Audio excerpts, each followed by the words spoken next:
ตกลงกันไว้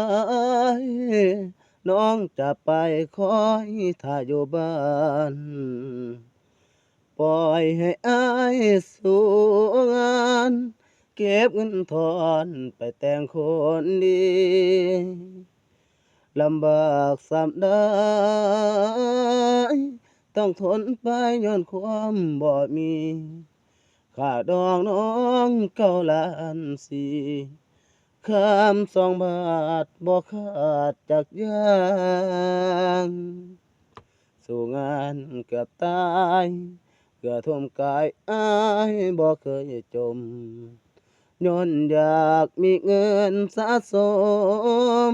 แต่งเอวกลมสมความมุ่งหวังแต่คาดบ่ถึงว่ารักสิล่มกลางทางกลับบ้านไปได้เห็นน้องนางนั่งเฮียงข้างเอาลูกกับผัวป่านผ้าฝ่าหัวลอยหมดตัวก้าวขาบ่ออกเป็นอย่างเด้จริงบ่ความจริงกับอายทุนหัวบ่นึกบ่ผ่านว่าจอมควรสิเห็นแก่ตัวหลอกอายมา3 ปีกว่า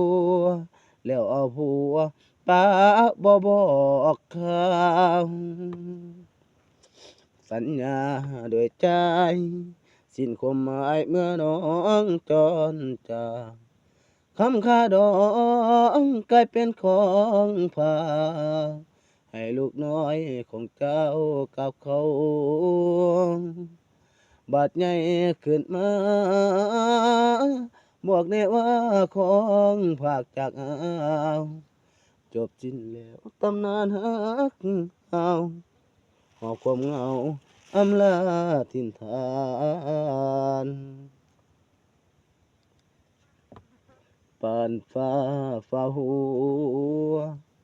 ลอยหมดตัวก้าวขาบ่ออกเป็นอย่างแน่จริงบ่ความจริงกับอายทุนหัวบ่นึกบ่ผ่านว่าจอมควรสิเห็นแก่ตัวหลอกอายมา3 ปีกว่าแล้วเอาผัวป้าบ่บอกข่าวสัญญาด้วยใจสิ้นความหมายเมื่อน้องจรจากคำค่าดองกลายเป็นของฝากให้ลูกน้อยของเจ้ากับเขาบัดใหญ่ขึ้นมาบอกได้ว่าของฝากจากอาวจบสิ้นแล้วตำนานฮักอาวหอบความเหงาอำลาถิ่นฐาน